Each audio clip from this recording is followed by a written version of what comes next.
This is one of the greatest migrations of land animals on Earth. Hundreds of thousands of caribou trekking across the Arctic tundra in an epic search for a place to bear their young. Each year, the caribou migration is eagerly anticipated by the native peoples of Alaska and Canada, for they're an essential source of food and clothing and a cause for celebration.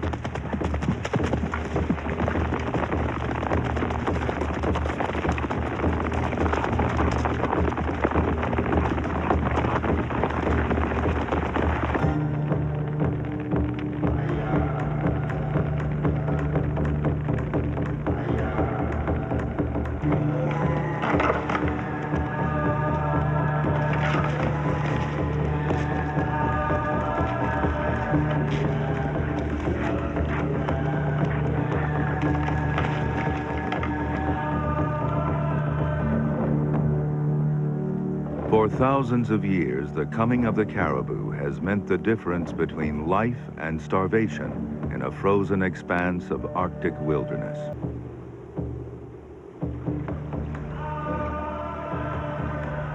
This scattered herd, fording Canada's Porcupine River, is among the largest. Known as the Porcupine Herd, 180,000 caribou travel north each spring to give birth on the tundra. Beneath the hooves and the permafrost lies oil, the energy source that drives our world. What would the coming of oil men mean for the people of the North and for this wandering herd that shares their lives?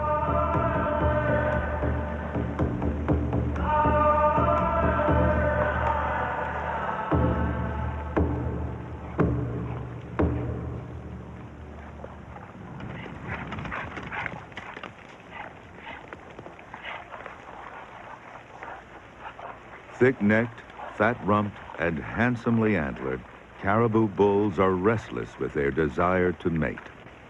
October, winter is slowly wrapping these mountains of central Alaska. It's the season of the rut.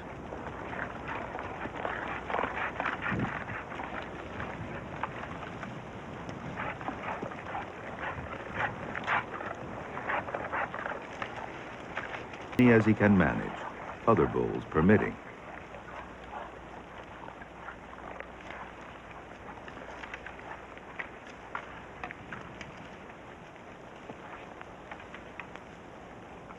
Tensions run high, and the bulls mark the bushes to show their strength and potency. And there's no shortage of bulls ready for a real challenge.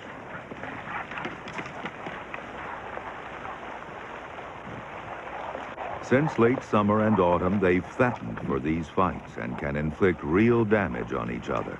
An ugly wound to the belly may take this bull out of the competition this year.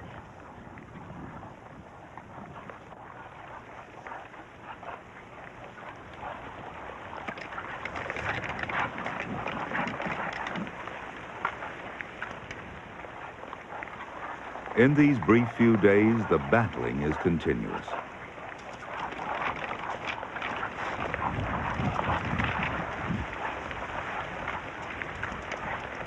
But it earns the strongest the right to sire next year's calves.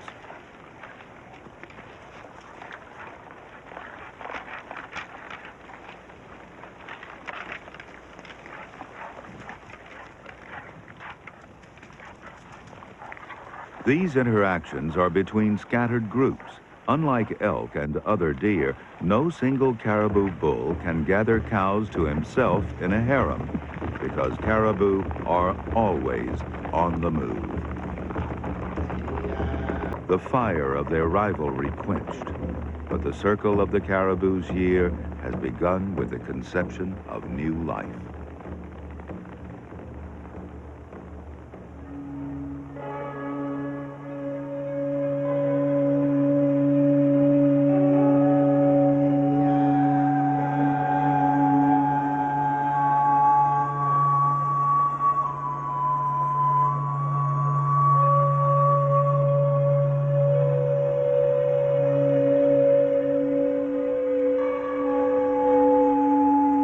The weak sunglow of late January is welcome after the dark days of moon or starlight alone.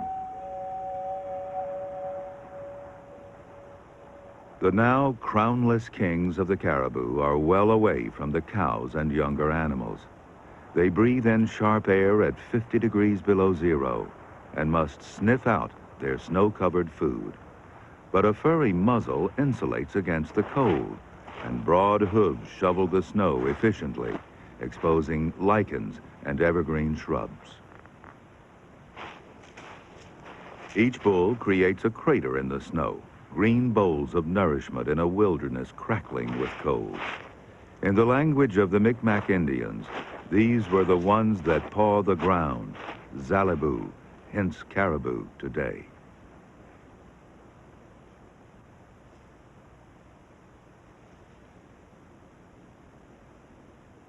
Out in open country, the caribou cows are on the move.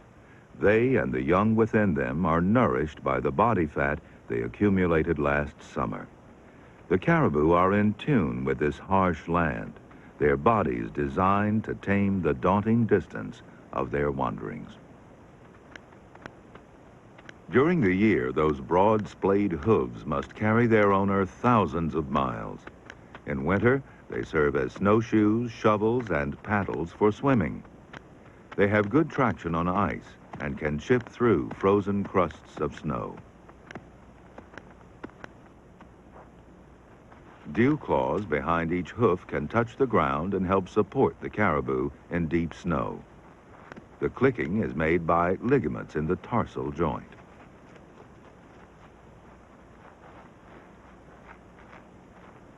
Longer hairs over a layer of fine wool trap warm air close to the skin, a double overcoat against the most severe cold. Spread across the border of Alaska and Canada, the range of this herd is immense. 3 native communities exist within it. The Inupiat Eskimos at Kaktovik are on the edge of the caribou's calving ground. It's become known as Area 1002. Old Crow is a Gwich'in village in Canada's Yukon. And Arctic Village, another Gwich'in community, is on the boundary of the Arctic National Wildlife Refuge.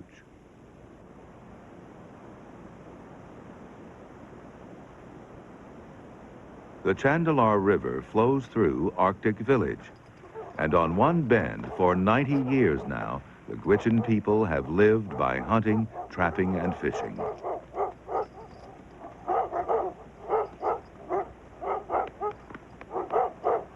To the 120 or so people living in this village, the passage of the porcupine herd is still a central feature of their year. Not so long ago, it was possible to starve here if the hunting failed. But how important are the caribou today? One person who knows the history of her Gwich'in nation and its deep tie to these northern lands is their spokesperson, Norma Cassie. For thousands and thousands of years, our people have lived in the area of northern Yukon and into Alaska and into the Northwest Territories, where the caribou have migrated back and forth to northern Alaska to have their young ones. Our people have strategically set our settlements within the migratory route of the caribou, and the caribou has been our sole sustenance for thousands and thousands of years. It feeds us every day. It puts food on our table. We don't have the kind of grocery stores that people have on the outside. First of all, our people aren't reliant on that kind of food. They don't like chicken and the beef that's being brought in from the outside. We pay a lot of money for the food that comes from the south. The cost of living in our communities within the nation is very high. There's less and less dependence on outside resources. Our people are looking more at living more closely to the land. The caribou comes through our villages twice a year, in the springtime and in the fall. And that's when we take as much as we need for the next few months until the next time they come around again. We're very grateful for that. We give thanks all the time. That's part of our spiritual connection to the caribou and to the land. we depend for everything on the caribou, and it means everything to us.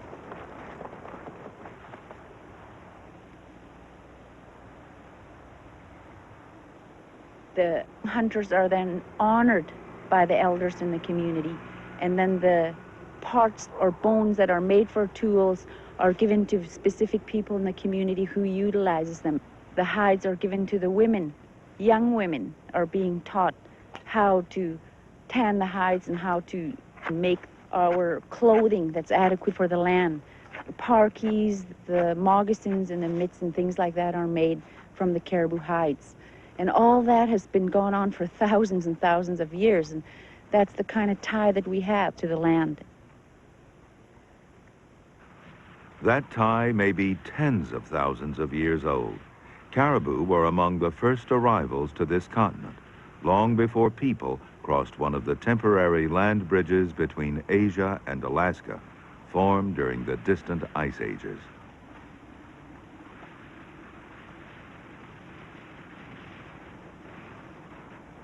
The caribou have always been followed by a predator older than mankind, the wolf.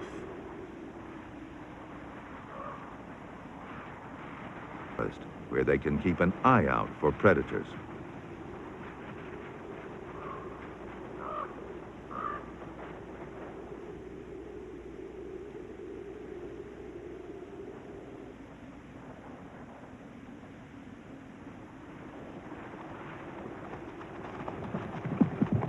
If a wolf pack gets too close, they'll run, but this delayed retreat makes them an easy target for hunters with guns. The wolves are successful with their own technique, teamwork. They set up an ambush, and then the entire pack converges on the prey and shares the kill. Wolves still take more caribou than human hunters do. 600 to 700 wolves in Alaska and the Yukon prey on the porcupine herd. Each pack of 6 to 9 wolves kills a caribou every couple of days.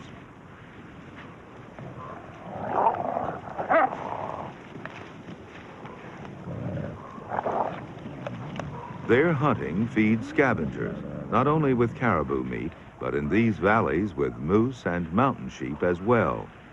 But some packs will abandon their winter range and follow the caribou when they begin to gather and set out for the north.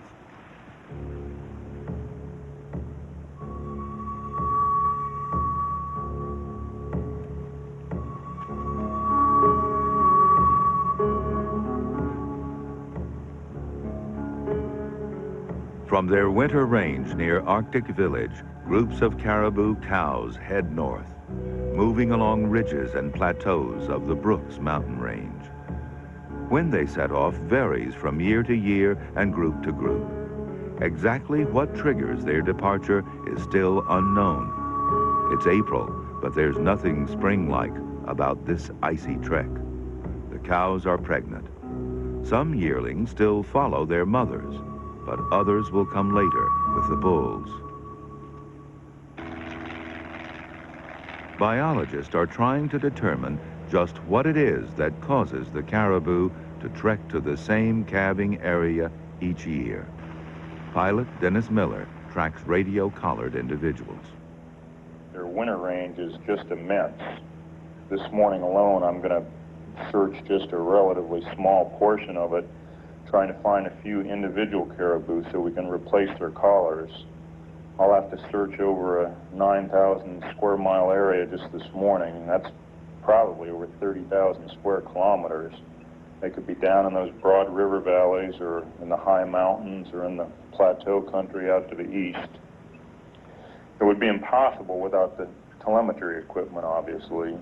Over the years, we've tried to maintain anywhere from 60 to 120 active radio collars on individual caribou. Each animal has their own separate frequency that transmits a beeping sound about once a second.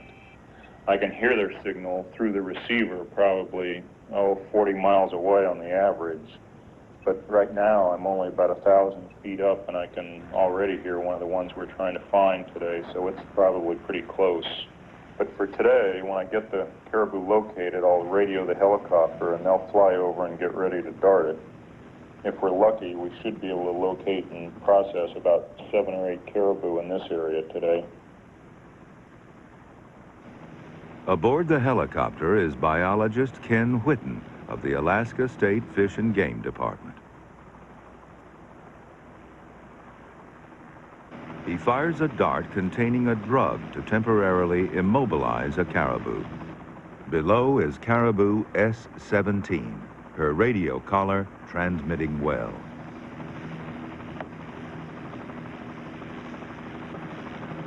He's hit the target, and once the animal is down, they move in fast. Measurements and samples are taken quickly to minimize distress to the animal.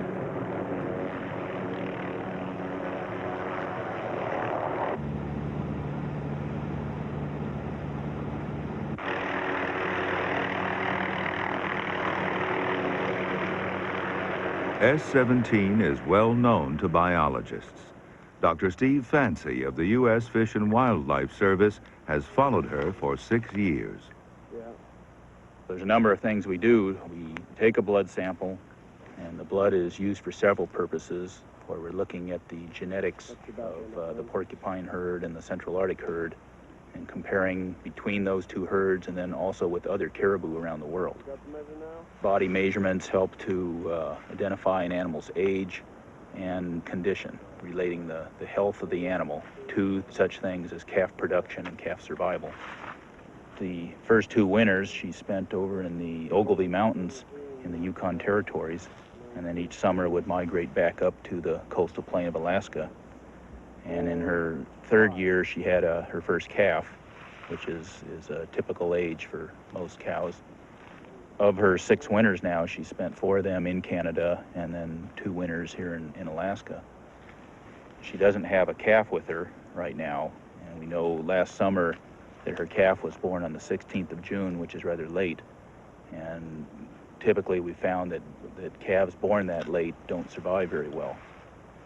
This satellite collar that we're putting on now will last about 18 months. And during the winter time, it'll transmit about every 4 days. And we'll get several locations every 4th day. The satellite collaring in particular has really opened up a lot of possibilities, that information that we were never able to collect before. It was formerly thought that the migration periods, the spring and fall migration, accounted for most of the annual travels of these caribou. But we found that the distances they're traveling are 3 to 4 times what it would take to just do a round trip between the wintering areas and the calving grounds. We never realized how far these animals actually traveled. As the drug wears off, S-17 regains the use of her legs.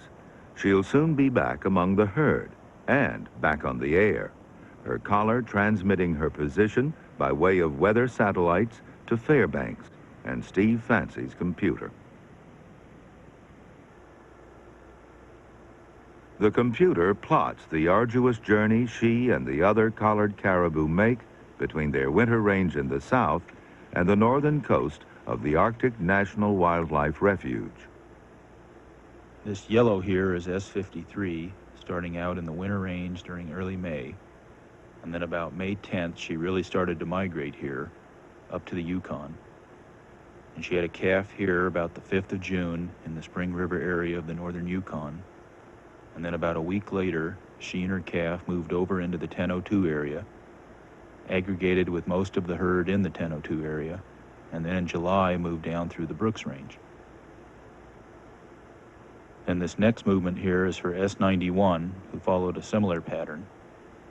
She migrated up along the Firth River Canyon, had a calf in the Spring River area of the northern Yukon, and then brought her calf over into the 1002 area along the coast near Barter Island, and then south through the Brooks Range in late July. And the third animal here is S-48. She also started out down near Arctic Village and migrated up along the Chandeleur River, cut straight through the Brooks Range along the Congacut River, She had a calf in the 1002 area near a place we call Biddy, and then she and her calf eventually left the 1002 area and went south through the Brooks Range and back down towards Arctic Village. In the course of 1 year, an individual caribou can trek 2,700 miles, longer than the distance from Maine to Florida and back.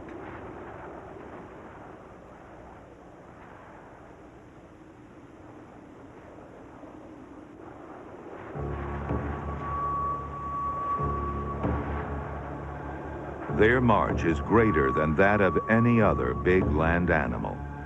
Caribou are Arctic wanderers without rival.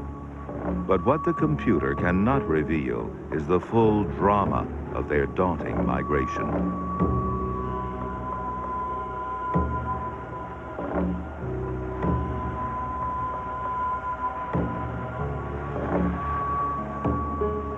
Has wintered in a different part of the range.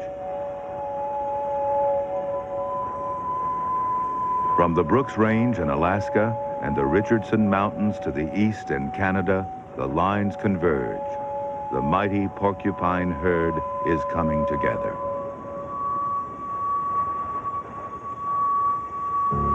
Pregnant cows and yearlings focus unerringly on their still distant calving grounds, where the land slopes down to the Arctic Sea, Area 1002.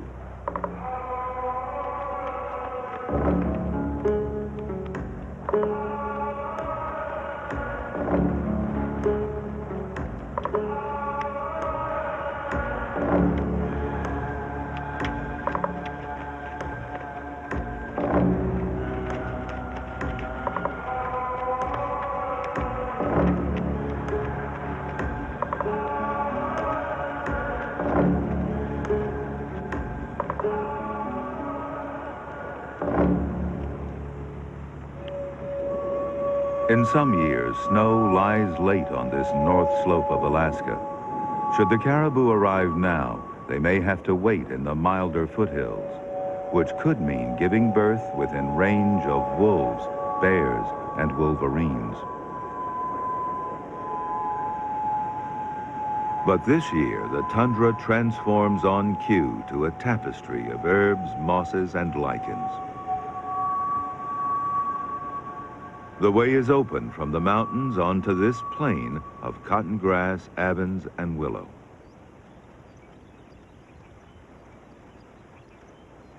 Along hundreds of miles of coastline, other herds are arriving to calve. The Central Arctic, Bluenose, Bathurst, and Beverly herds. But this plain, the 1002, has belonged to the porcupine herd alone for thousands of years. And as they have for generations, the exhausted mothers settle to give birth in the relative safety of their summer land.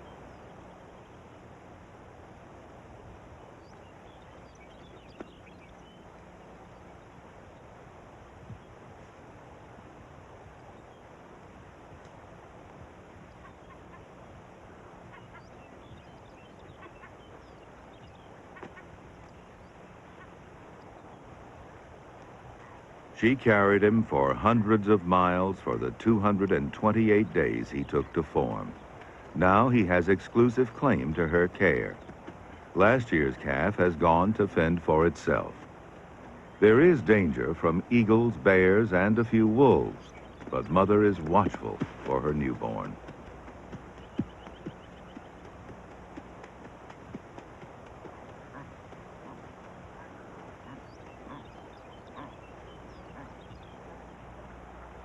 Other families also come to graze on the nutritious pasture of the coastal plain. Grizzlies will prey on caribou, especially the newborn calves, but it's the tundra plants that make up most of the bear's diet.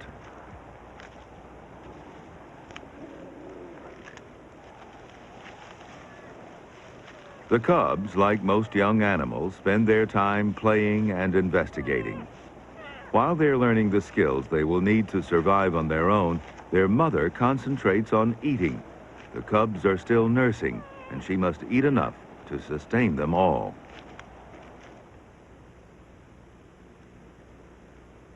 The plain is now dotted with thousands of caribou raising their young. Because the cows were mated in 1 week, 3/4 of all the calves are born in just 1 week. The newborns stand within an hour of birth and can graze after a couple of days. Only cows, calves, and yearlings are here. Great as it is, this herd is still without the bulls. The cows have shed their antlers. They no longer need them to settle grazing disputes among themselves. Some turn eastward to follow the coastal plain. The grazing is good, and there are fewer bears and resident wolf packs this far out on the tundra. The dark shapes of musk oxen, however, are completely at home here. A relic of the Pleistocene, the musk oxen is one of the few large animals to have survived the ice ages in North America. It once lived in the company of mammoths, dire wolves, short-faced bears, and saber-toothed cats. Their dense underfur is 8 times warmer than sheep's wool and covers all but their hooves, horns, and a small patch of skin on their muzzles. From May to July, the underfur works its way out through long guard hairs in patches and streamers, adding to their primeval appearance.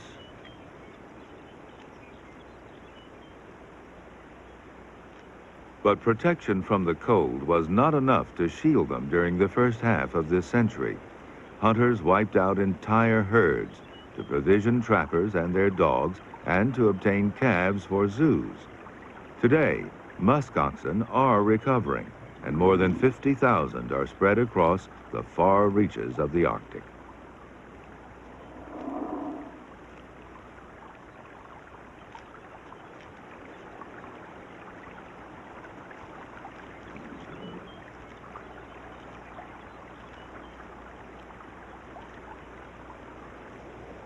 Musk oxen share the meltwater rivers with the nomadic caribou. Caribou are most vulnerable to predators at crossing places, and the calves are at risk in such fast-flowing water. Here, the bond between mother and calf will be tested to the fullest.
Not all get across, but most succeed. The long, hollow hairs of their coats are buoyant with air, and their broad, multi-purpose hooves become effective paddles.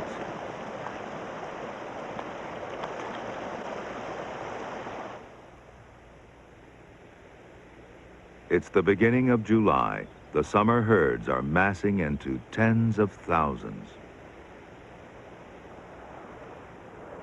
In the valleys among the Brooks Range, other caribou are on the move. Unaware of the calves they sired in the violent autumn rut are the bulls of the porcupine herd.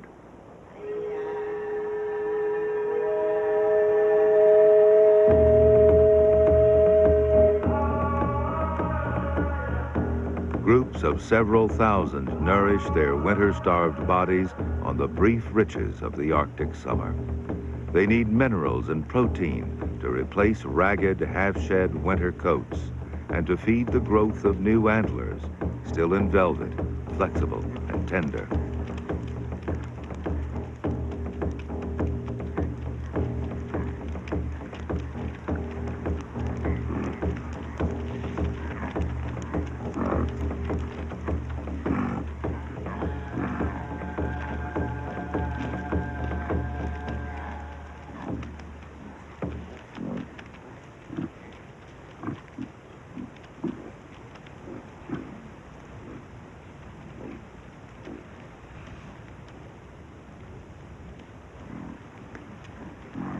These are animals in transition, slowly rebuilding the majesty and strength they'll need in autumn.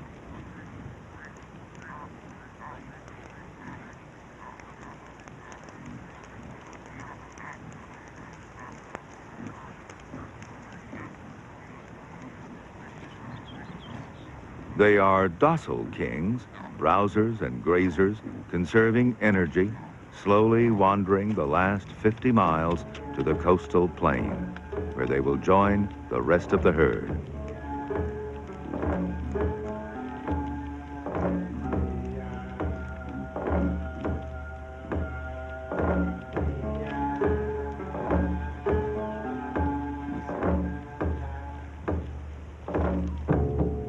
Meltwater from the snowfields continues to flood toward the plain.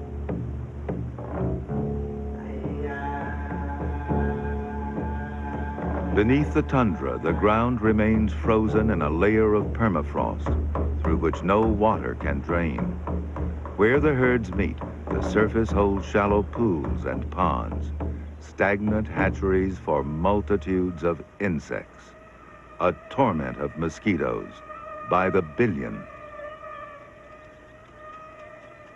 Here, the mixed herd experiences the greatest stress of its migration.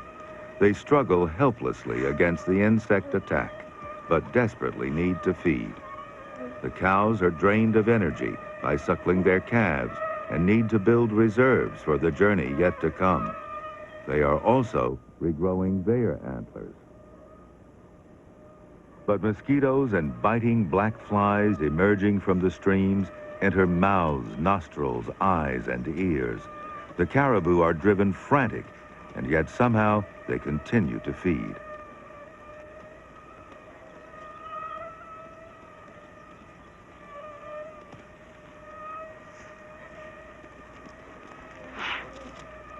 Facing into any slight breeze brings temporary relief as the virulent horde is blown away.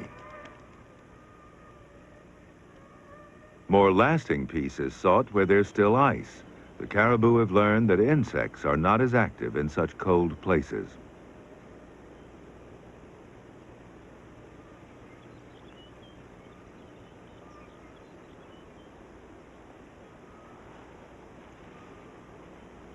But even this ice island paradise cannot be enjoyed for long. There's little food here. They must move on.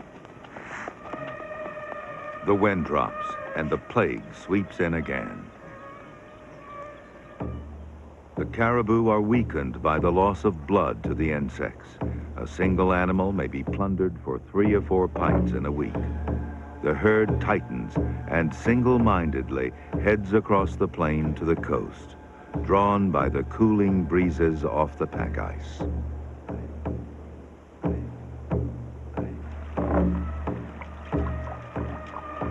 It's an aggregation of animals that rivals any spectacle on the plains of Africa.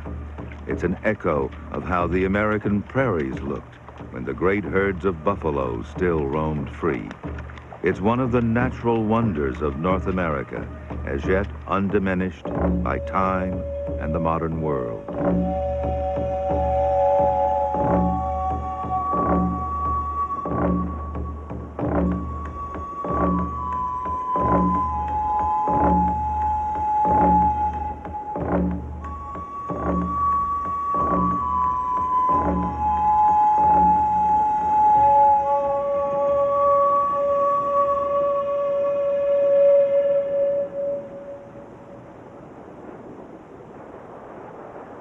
There's little food to sustain them on these estuaries and shores, but the icy balm of the Arctic Ocean eases their torment. This is not a cloud of insects, but a tranquil fog, cold and pacifying.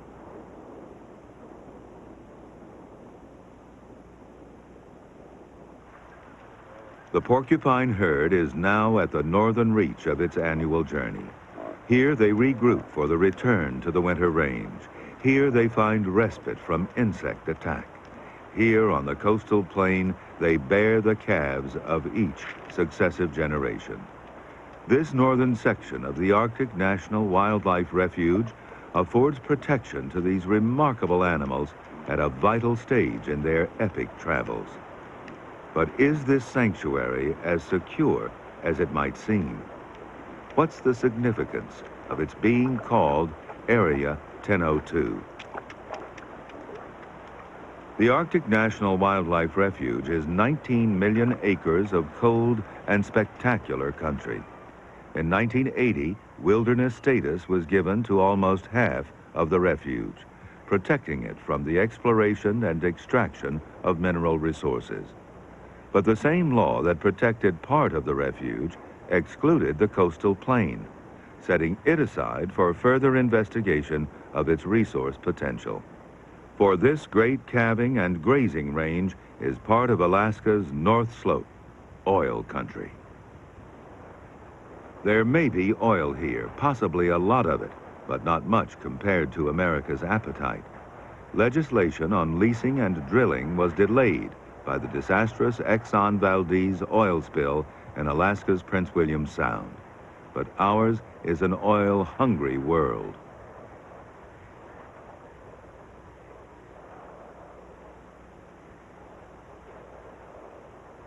Someday, there might be docks, airports, pipelines, roads, and 2,000 people here, just as there are only 60 miles west at Prudhoe Bay.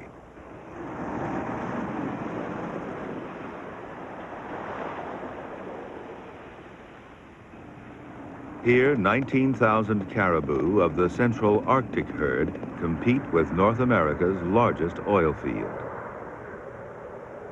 1.5 million barrels of oil are pumped each day, supplying a fifth of all domestic oil produced.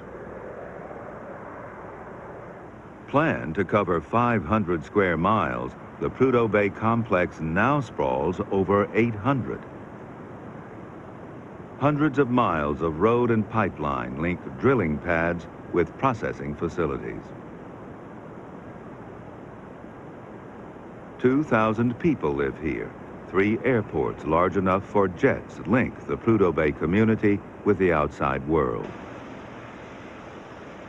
Yet the impact of this development on the caribou is hard to determine.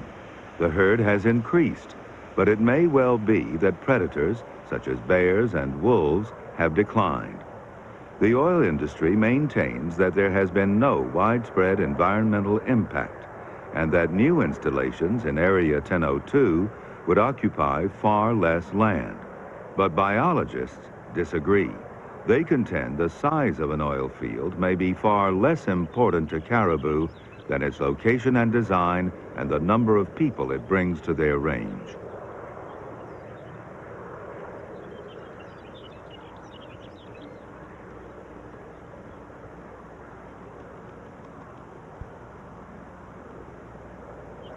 Although some measures have been taken to make them user-friendly, pipelines are still not popular with caribou.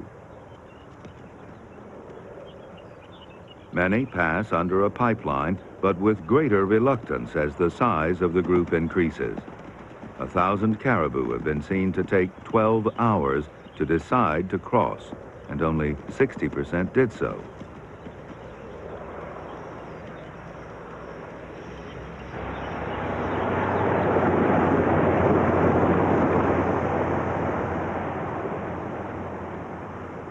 Cows with young calves are especially wary and tend to avoid roads during the calving period. It's not known how the 180,000 caribou of the porcupine herd would react to pipelines or roads across their migratory path in the 1002 area. More than half of Prudhoe Bay's oil has already been extracted.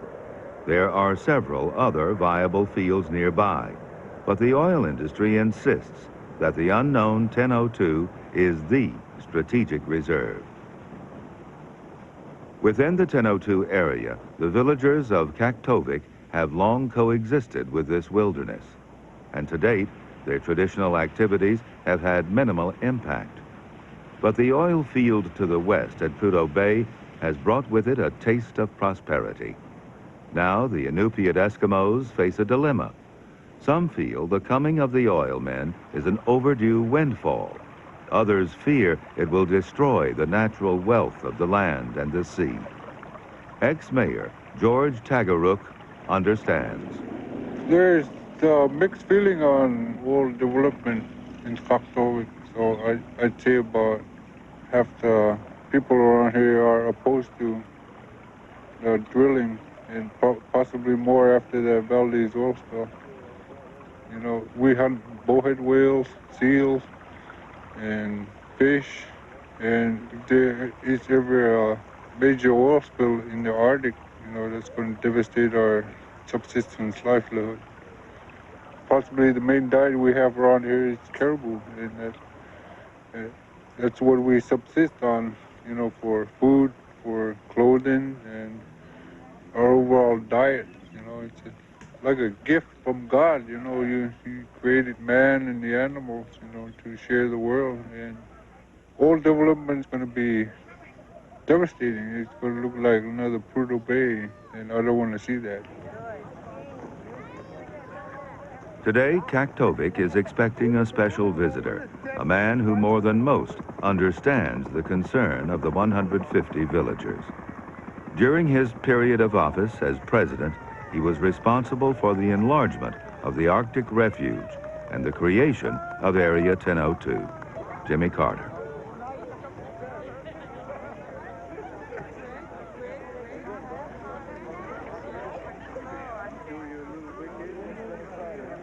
He's come to see what he put on the map. Well, I wanted to come up here. I've studied these maps very carefully when I was president. We had to negotiate the boundary lines of all of these areas, so I was thoroughly familiar with the maps. And I never had a chance to come this far north. But my impressions have just been, you know, almost indescribable. We were in the midst of one of the largest concentration of caribou 2 or 3 days ago that the wildlife rangers up here have seen in 12 years. And we just stood in the middle, and they went by on both sides. Very impressive. But if you go over to Prudhoe and go down to Fairbanks where the oil pipeline goes, you see that the whole area has been totally transformed.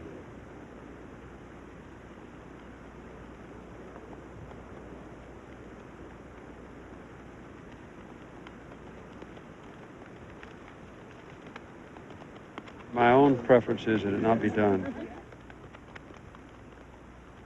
If it is put into maximum production, this wildlife refuge, it would only amount for a few years to about 3% of the energy we're now using in the United States. And with a moderate conservation effort, we could save more than that.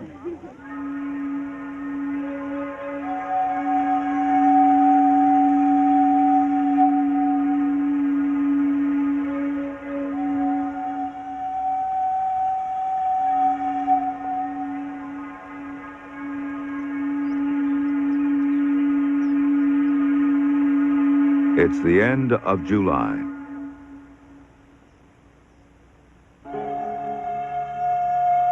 The mosquitoes and flies are gone. The frosts of August bring color to the tundra plants. The 1.5 million wild acres that comprise Area 1002 await the fortunes of winter and the whim of politics. The caribou have left for the mountains to the south. Fattening on a rich diet of mushrooms and late flowering plants, some of the caribou, in smaller bands now, enter Canada and reach the Porcupine River, their namesake. The Gwich'in village of Old Crow is 75 miles north of the Arctic Circle. Only the river or the airplane links this remote place with that busier world of cities that run on oil. Until winter snows confine the people to the village, there's time to hunt or fish at traditional camps on the river. These are the days of the caribou hunt. Word has come downriver. The herd is heading for its winter range.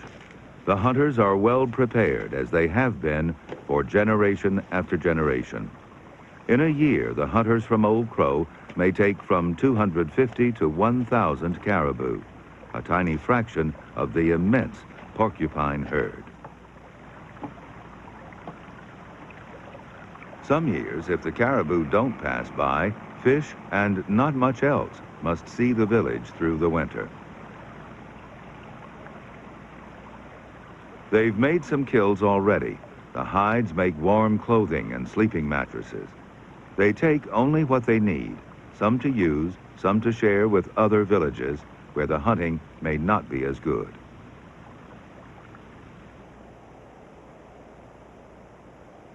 High cliffs stand back from the Porcupine River where the caribou come to make their crossing. The migration is almost complete. To the Gwich'in people, the caribou represent more than meat and skins on the hoof. These are free spirits of the wilderness, to be admired and revered. Norma Cassie. In the spring and in the fall time, the caribou comes through. And at that time, it brings such joy to the community. There's going to be fresh food, new medicine for our elders coming through the caribou.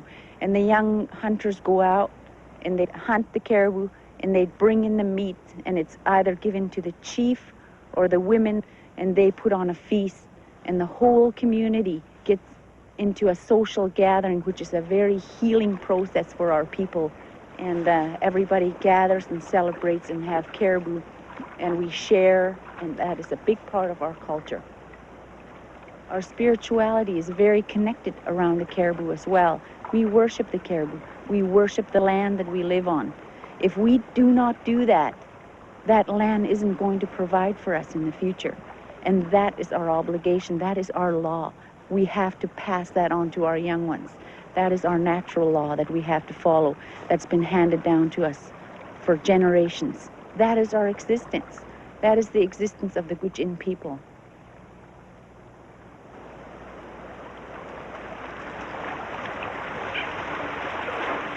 It's mid-September. The pace of travel has increased. A stirring in the blood is urging the animals on towards the autumn rut. Hides are sleek, bodies primed with the fruits of the forest. The kings are crowned again, and some have shed their velvet.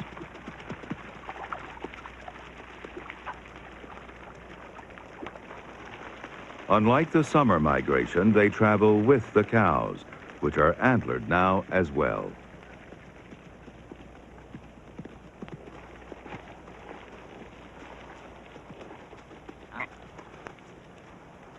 "25 miles a day vanish underfoot, southeast to the Richardson Mountains or southwest to the high plateaus and valleys of Alaska.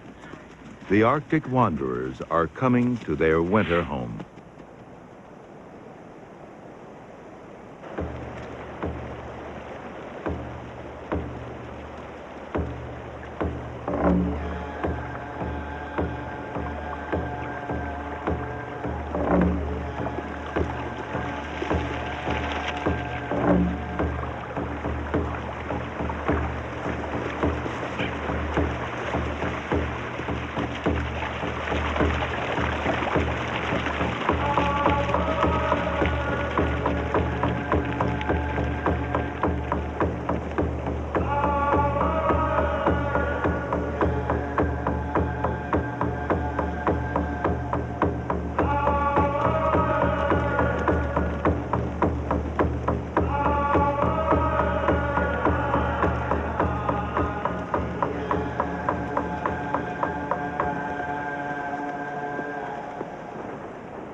Winter itself leaps ahead, freezing the rivers, hardening the soil.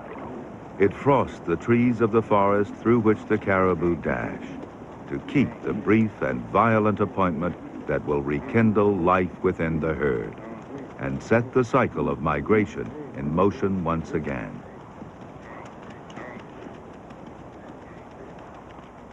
No one knows for certain how much oil lies beneath the refuge or how much is recoverable. 65% of the world's known reserves are in the Middle East. Only 4% lie in the United States. Even if the refuge holds as much oil as Prudhoe Bay, our largest field, it will not solve our long-term energy needs.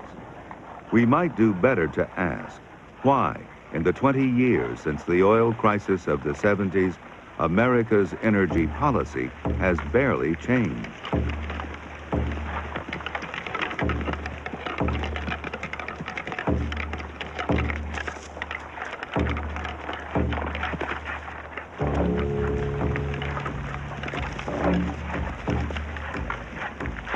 We have learned that there is no wilderness so vast that we cannot harm it. How much do we need this oil? How much of one kind of wealth do we sacrifice for another?